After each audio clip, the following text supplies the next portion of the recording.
When explaining a fighting game to someone new, normally you would talk about the simple things. Things such as the gameplay, characters, mechanics, etc., all the more. And in general, this holds true of a lot of fighting games, as that's what they are. Fighting games. Games focused on gameplay and the fun or competitiveness associated with it.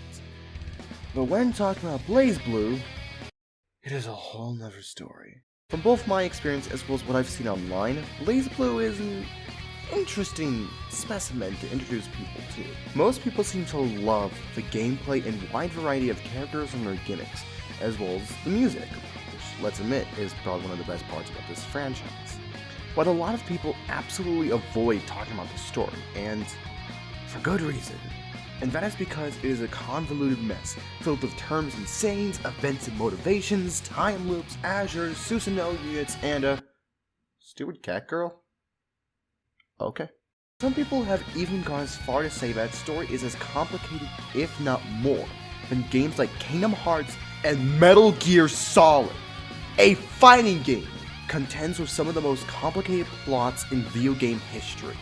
And it is for that reason a lot of people absolutely, at all cost, avoid talking about the story. But I'm gonna do something different. Today, and for this entire new series I am making, I'm going to be going in depth about the characters, events, and story of the Blazblue Universe. For people who are new to this series, for veterans, or for those just confused with this game. Trust me, buddy, I know how you feel. So what better place to start explaining the story than with the very beginning of all? Let us begin.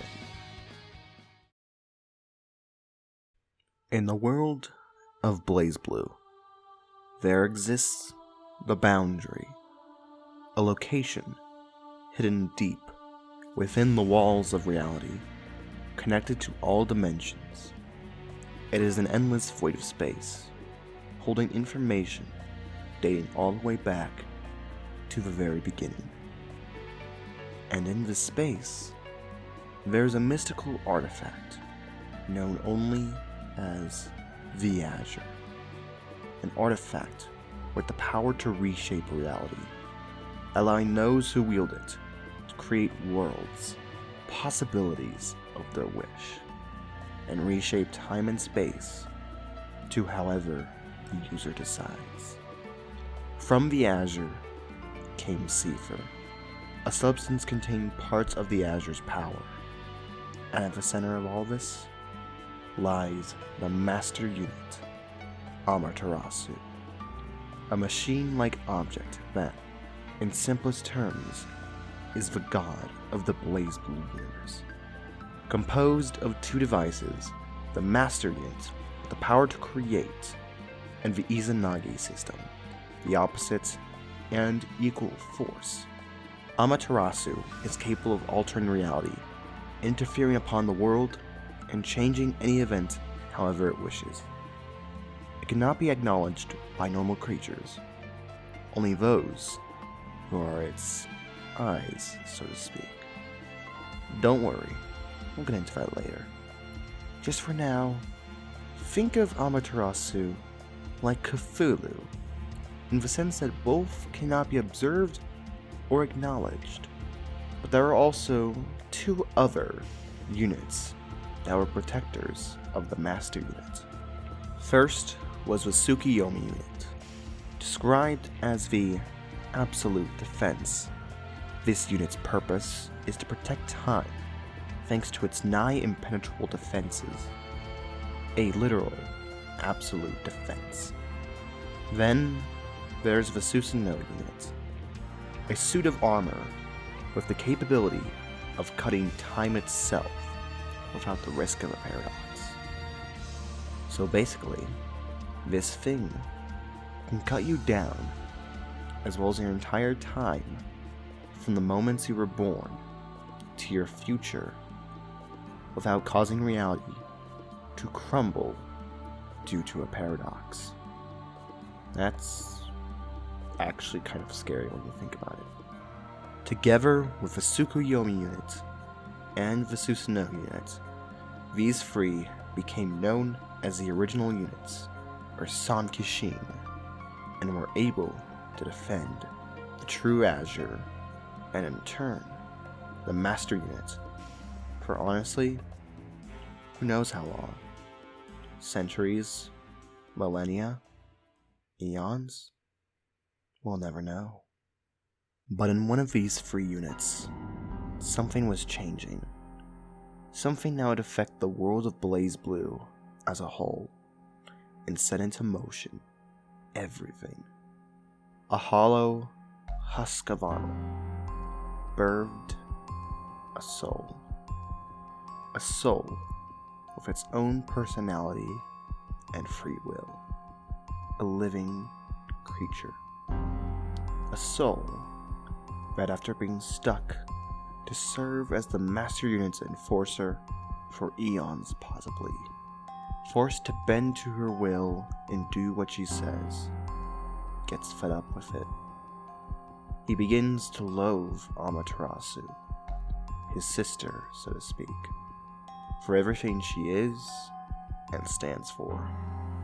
Not just for bending him to her will, but also for altering reality and affecting the universe of Blazblue to her choosing. And it was with this destructive hatred, this loathing for his sister, that this soul pulled a risk and separated from its host body. The entity known as Takeha Susanoo was no more, and two beings emerged from it. The body, the Susanoo unit, and the soul. Yuki Terami.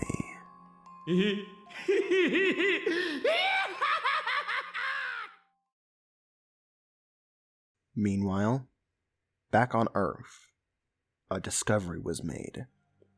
Scientists had just discovered the Susanoo unit deep within the boundary, drifting forever endlessly. The discovery of the Susanoo unit prompted the detection of the Master Unit, figuring out the unit's boundless power to alter reality and to shape possibility. It was a god, a true god in all senses. But upon multiple observations, humanity discovered that the Master Unit was actually an object, a creation of something or someone, and that as an object, it can be manipulated. Humanity was on the brink of evolution. They were on the doorsteps to godhood. All that was left was to figure out how to manipulate the Master Unit to their advantage. Their first attempt was in the form of a Takamagahara system, a supercomputer program consisting of 3 AIs, tasked with observing the Master Unit and finding some way to overthrow it.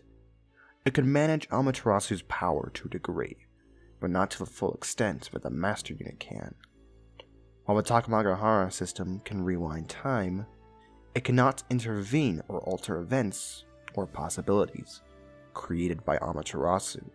To perfect the system and attain godhood, humanity had to obtain the true Azure.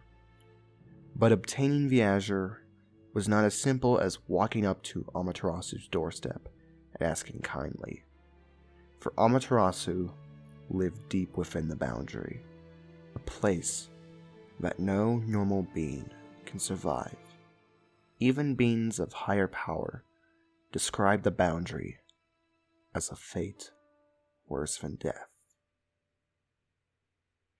As Jubei puts it, it felt like not only losing everything one ever was, but also losing everything one could ever be.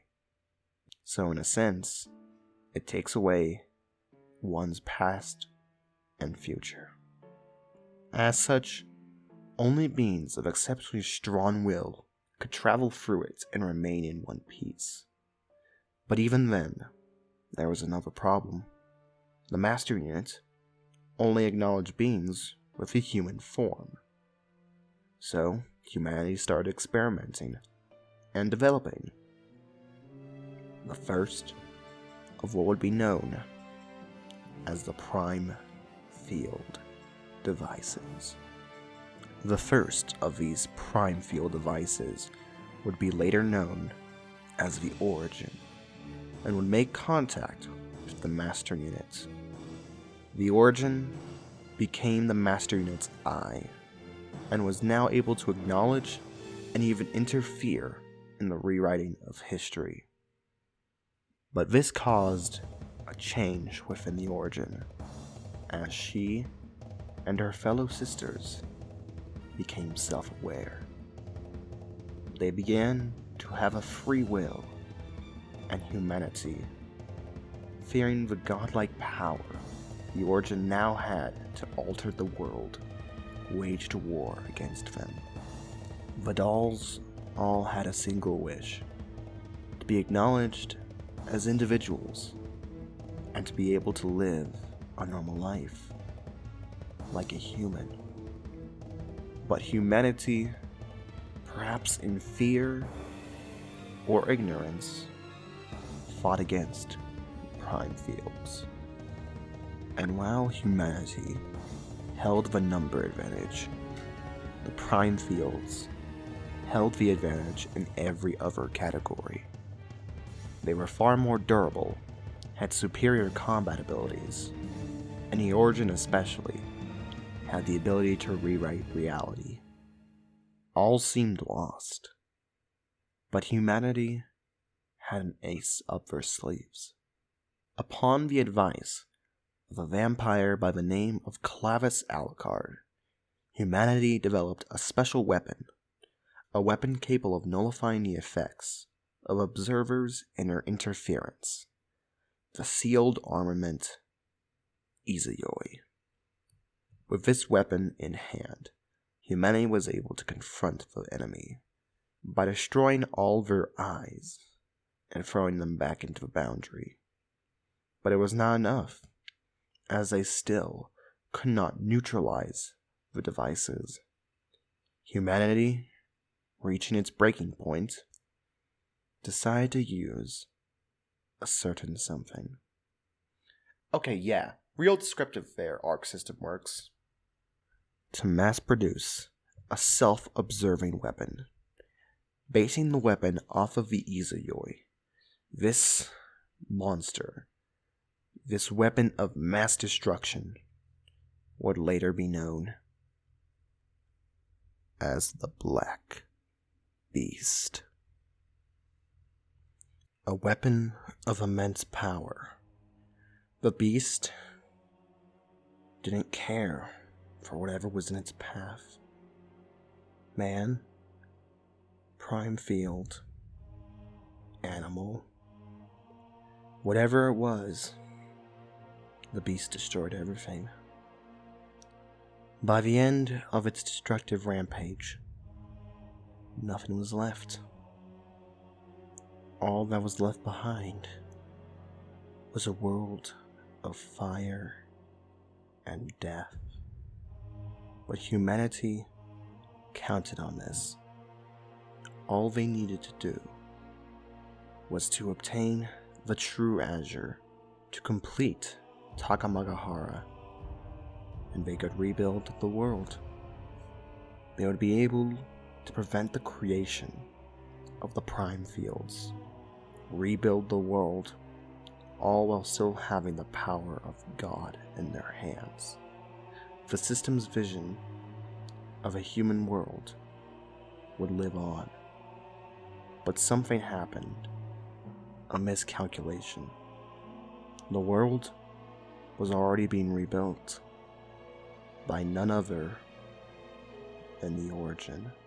After being thrown back into the boundary, she made contact with the Master Unit and became its pilot. Despite being rejected by humanity, despite seeing all her brethren slain, she still wished for a human world. Takamagahara was, in a sense, used, and now couldn't just oppose it thanks to the Origin having possession of the blue. And so, using a large cluster of Seafer that was the Black Beast, an embryo was formed. Oh, I see what you did there, Ark. Embryo? Birthing a new world? You sly dogs. With the use of a large reality warp, the new world was created, using the memories and information of the old, ruined, and original world. And thus, the world of Blazblue, the current world, was born. Guys, I just want to say, this is only the first episode, and already there is this much to talk about. We're going to be here for a long time. Next up in the timeline, we are going to be covering one of the most important events in the Blazblue Universe, something consistently brought up in all the games, and a key player in what happens in the future, the Dark War. Until then, see you all next time.